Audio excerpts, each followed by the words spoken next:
Hello, everyone, and welcome. Today, we're going to be talking about summer camp at home, how to create a DIY summer camp for homeschoolers.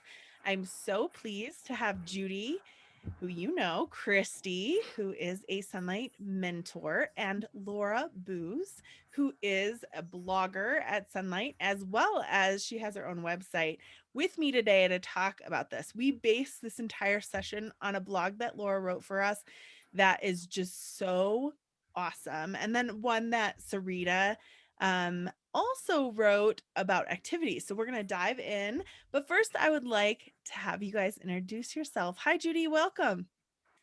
Hey, Steph, it's good to be back here again. So, my name is Judy. I am a retired homeschool mom. I'm also the marketing sales manager at Sonlight. Homeschooled my kids with Sonlight all the way through, and now starting with our second generation with our grandchildren. So, pretty exciting. Well, thanks for being here. Hi, Laura. Welcome. Hi, thank you. Um, I homeschool our 6 children. My oldest is 16 and my youngest is 2. And we have used Sonlight for many years and love it. Um, Mostly like everybody else, the rich literature and the reading aloud has been so fun for us. Thank you for being here. I'm so excited to hear all your wealth of knowledge. And Christy, welcome. Thank you. This is our, I think, 13th, 14th year of homeschooling. I've lost count. We have 4 boys, and they are from 12 up to 18 years old. And our oldest is graduating this year, so we're getting ready for graduation right now. That's very exciting. And getting semi ready for him going off to college. I'm not sure I'm there yet, but maybe I will be soon. Very much so. Well, thank you so much for joining us. I am really excited about this topic because for many reasons, oftentimes it's hard to get in to summer camps. It might be especially hard this year, or they might be canceled. The other thing is they're kind of expensive. So this is going to be a great session where we get to talk about ideas, practical ways you can make it work, and then also just additional activities. But what I want to make sure we preface all of this by saying, when you take a break, definitely make sure you're taking a break. It is important to make sure that everybody gets a break and gets to relax a little bit. So build that in. But let's talk a little bit about at home summer camp themes. What could we do that would work well? Well, I think a good place to start is by kind of looking closely at your own interests or your child's interests, what you're interested in learning next, or what might be fun, depending on the summer that you have before you. So I think a fun one, if I'm thinking about where we are right now with my kids and kind of the break that we need, I think a fun one for us would be like an outdoor adventure type of summer camp. We all just got fishing poles for my birthday. So I'm not interested in fishing like as a hobby, but one of my dreams is that my children would be able to catch a fish, start a fire, and cook that fish and eat it. Yeah. Some life skills there that I feel like, oh, if I could just give them that, I would feel really great. So I'm just imagining like maybe I could focus in on that for a week or two. And, we could maybe try 1 or 2 locations with our fishing poles. And yeah, so outdoor adventure is one that comes to my mind. How about you, Christy? Well, I'm thinking outdoor just because it's summer. That comes to mind. One thing about scheduling, one thing my boys love planning things. So they love getting the calendar and looking at, like, we have this celebration. We celebrate our anniversary in the summer, and we usually try to do something fun around that.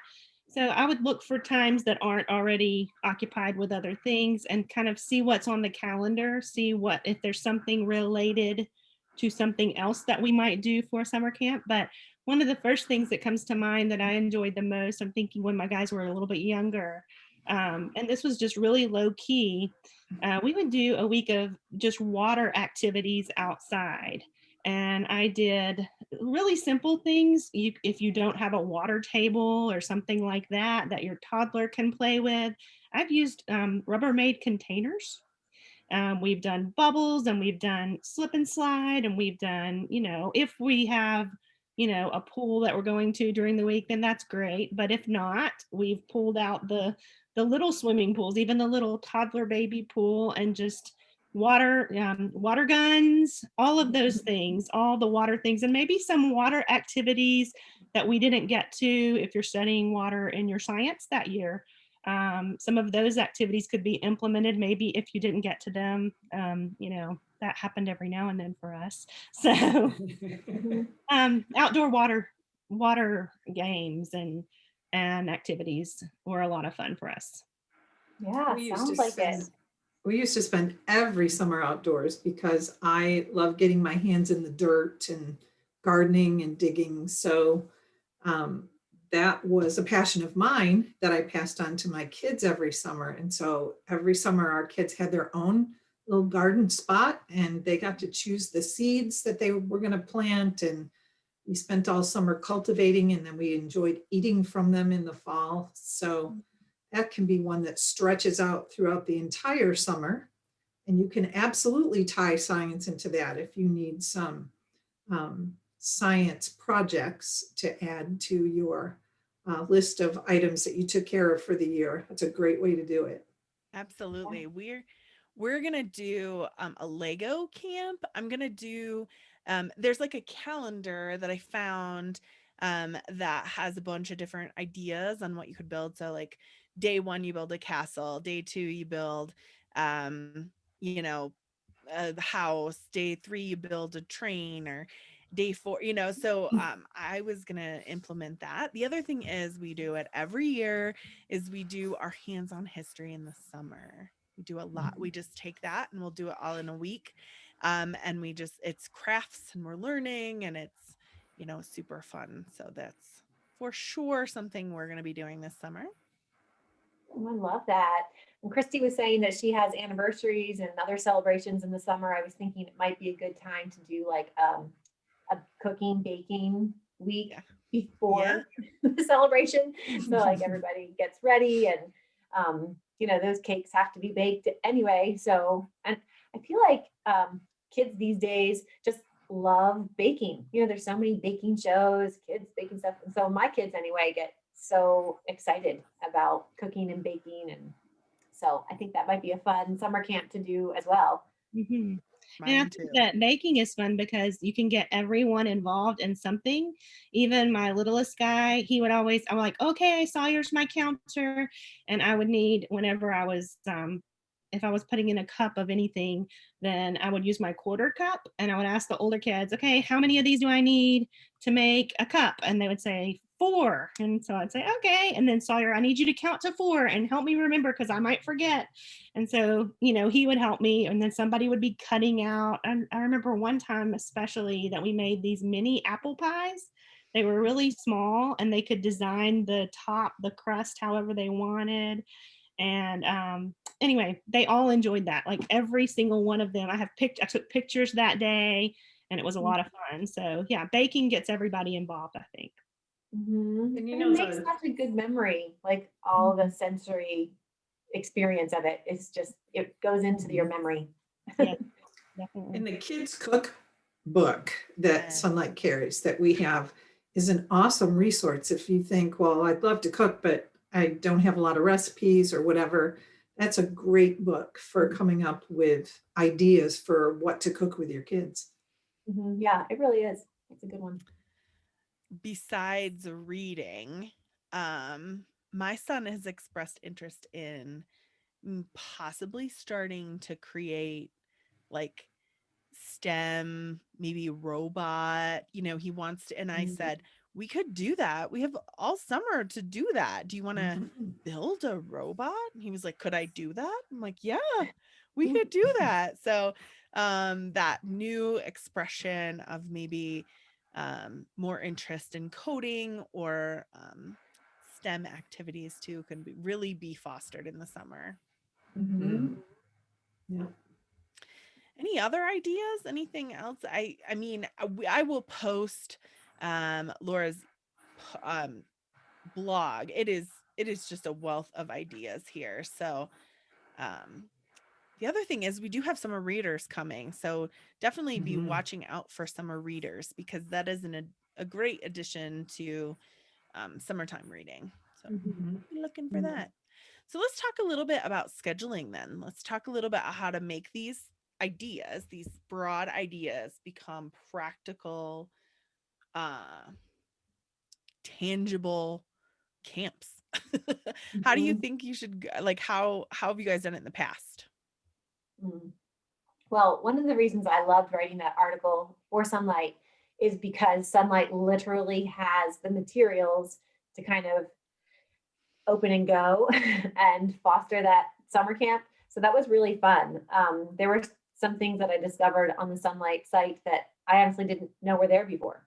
As I was going about writing this article and looking for things like, ooh, what might we want to do? Even the cookbook and the coding and different things like that. So that honestly is just a really great resource to find the materials so that you don't have to kind of reinvent the wheel.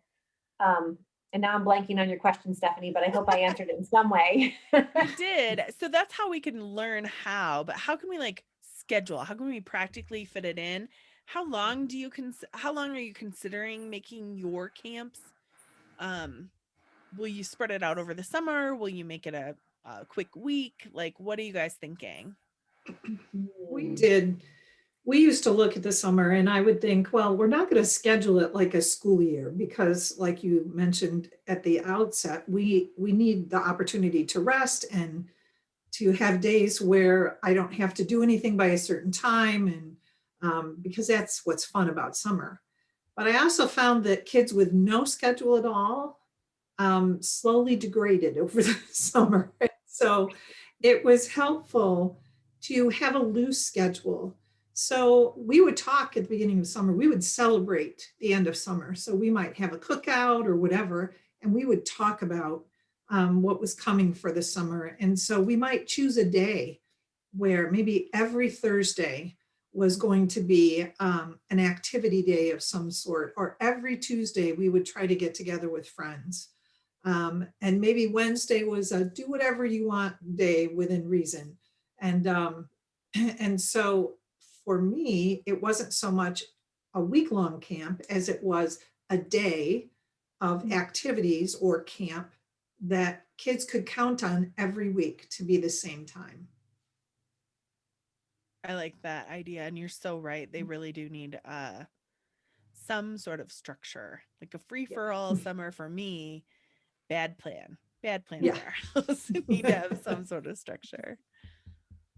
Our summers get pretty hot, in the middle of July, and we're up in the 90s.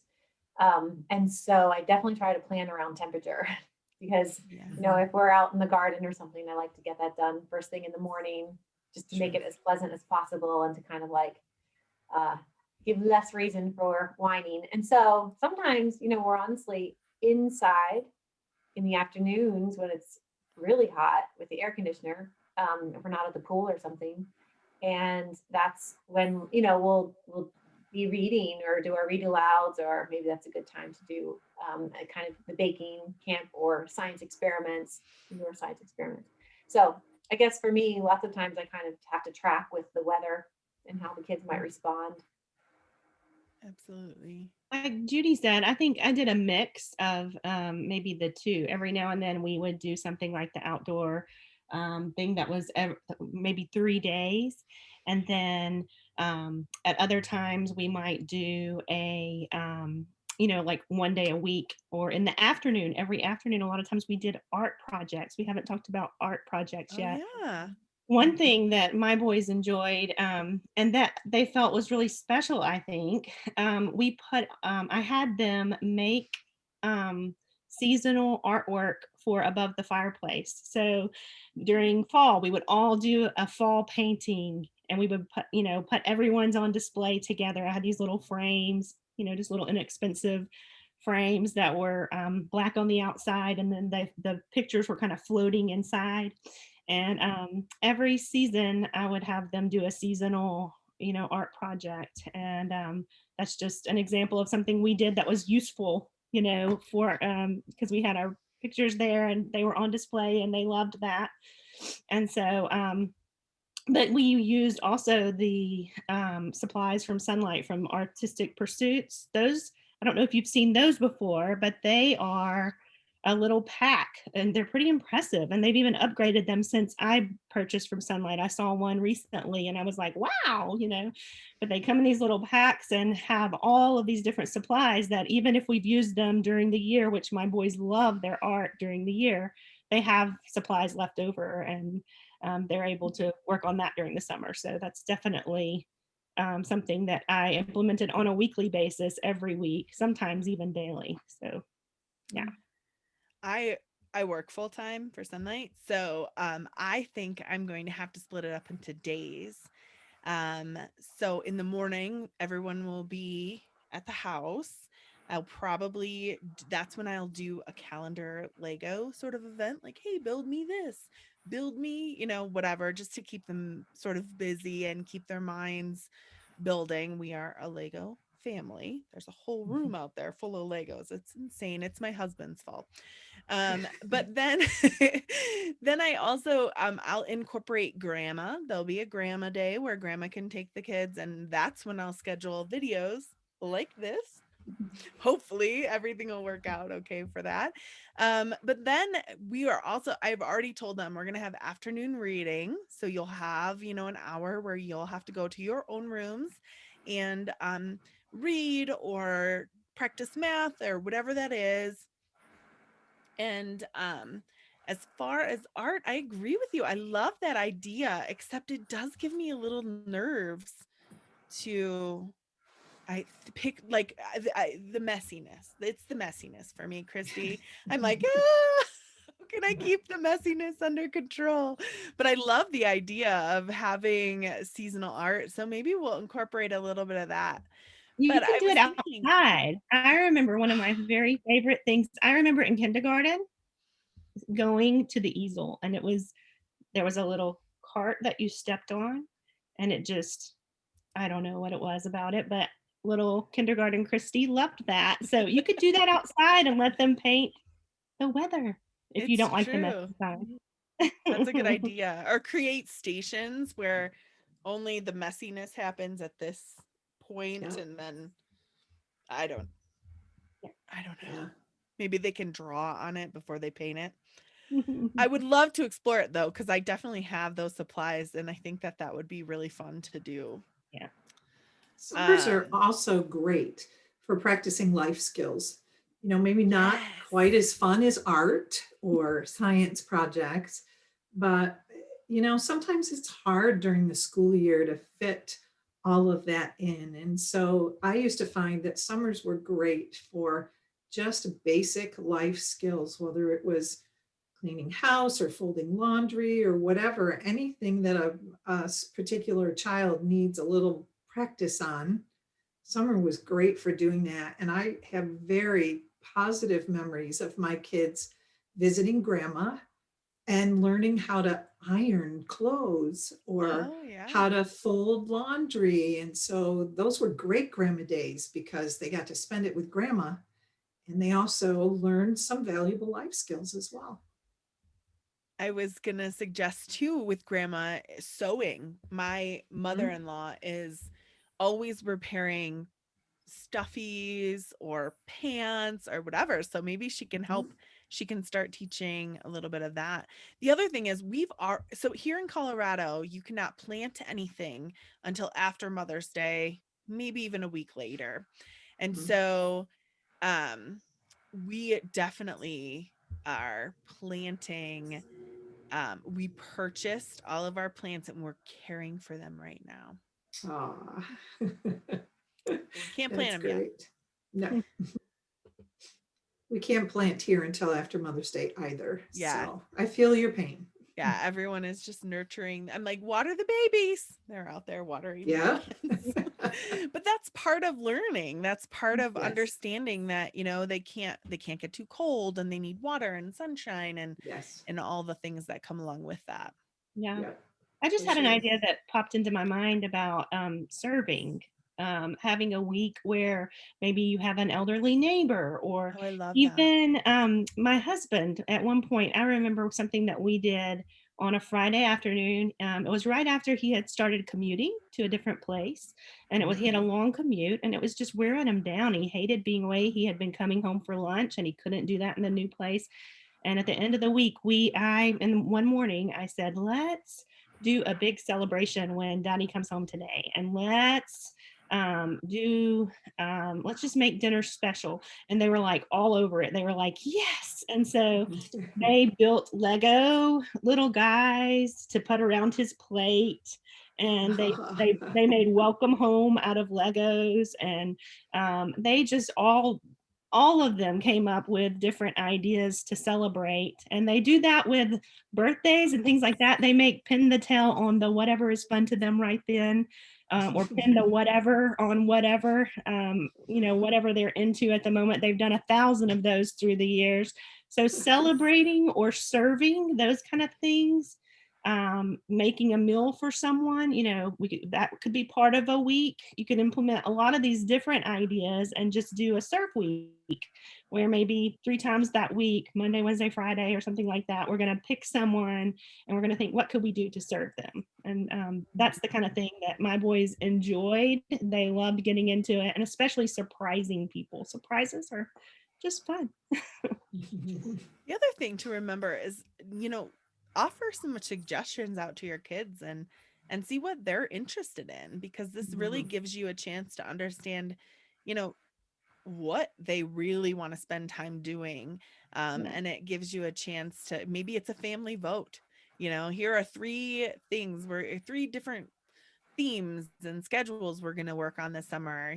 Which one do you like the most? And or a debate, like maybe you could like do a whole debate so they could try to persuade their siblings to join their side. I mean, that in itself is a skill that they will need as an adult, and it's super fun, and just an easy way for you to get a little bit of input from them as well. What about additional activities? So we sort of talked about structuring an entire camp around it, but what other activities can we do? I mentioned reading and summer readers, and we're going to have, I think it's going to be an afternoon hour of downtime away from everyone and reading so I can get some work done. But also it's important that they're reading. What other activities do you think that are good for the summer? I think sometimes you have to let kids exercise their own imagination and their own creativity.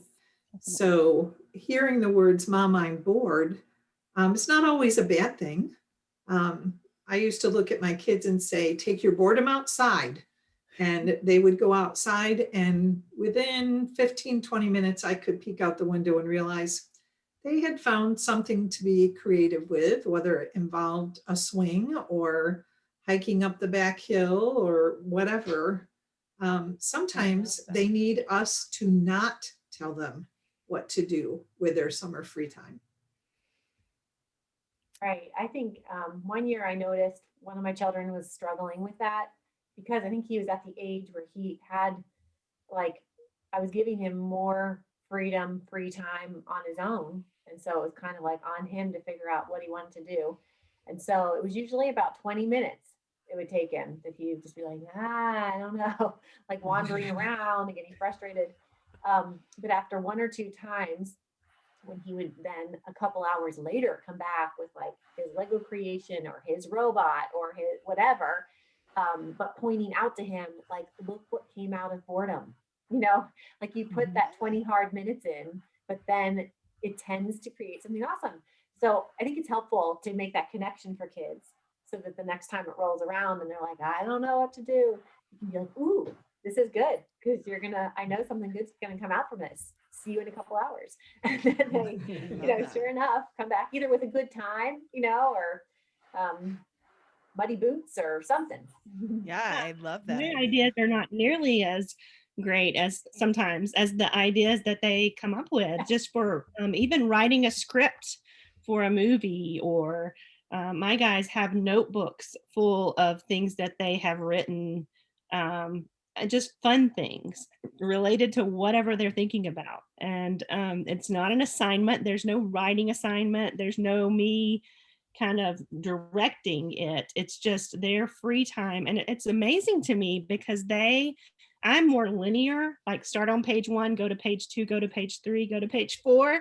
And they are so creative. And if without time for them to come up with their own way of doing things, I would never know this. But when they make one of their notebooks, they'll start at the beginning and then they kind of plan in their head what they're going to do in the notebook. And there's empty pages. And if I ask them, this is empty, what are you planning here?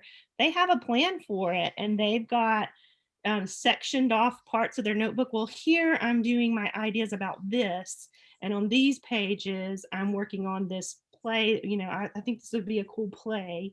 And they're full of creativity. And I would never know that if I had them, booked up in camps all summer.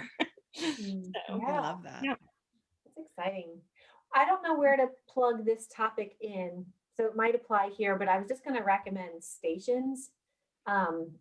In that, like if you have multiple children, that summer day, they can have lots of really good times together. And then there can be kind of like more opportunity for like bickering and character building. And yeah, you do plenty of that because that's really important. But especially when I have several little ones, stations have been really helpful. So it allows them to like use their creativity and kind of feel a sense of freedom, but also kind of like they have this to themselves. So for example, maybe I would have 3 stations, and I would maybe switch them out. Monday, Wednesday, Friday would be the same 3, and Tuesday, Thursday would be the same 3. So on Monday, it might be like there's the Play-Doh table and the trampoline and the calico critters, whatever. And then whatever time period is appropriate for your children, like 20 minutes at each station, and one child, and one child. And then you say, switch, and they switch. So that's a nice hour where they've really, been able to create or experience something by themselves, but also, they're in a safe spot. They're with you and doing something life-giving. So anyway, it's been helpful to me, especially with little ones. So I thought I would add that for anyone who's looking at the summer thinking, what am I going to do with my little children this whole summer? I think an important part of what you just said is the fact that all of the toys are not available all of the time. It's so powerful to take away maybe the dress up and just put it in a bin and put it out of sight, out of the way. And then, bring it out. And it's, you don't have to buy new toys every time because they're like new toys whenever you bring them out again. That's another idea for a station, the dress up, toys. And anyway, that's been helpful here to make something disappear for a little while. It helps with the cleanup as well to not have access to all the things. So yeah. Rotating. Some people homeschool year round. So for some people, summer's not any different than the rest of the year. And so they may chunk their summer up and say, okay, we're going to continue through our homeschool schedule for the month of June, but we'll take a couple weeks off in July, and then we'll do another 6 weeks, and we'll take a couple weeks off the end of August. And so not everybody's looking for summer camp ideas. Some people just like to keep their homeschool rolling. That's okay too. Absolutely. Yes, absolutely. I've done that some years. It kind of depends on situation and where we're at. But yeah, some years I've kind of kept a pretty regular schedule.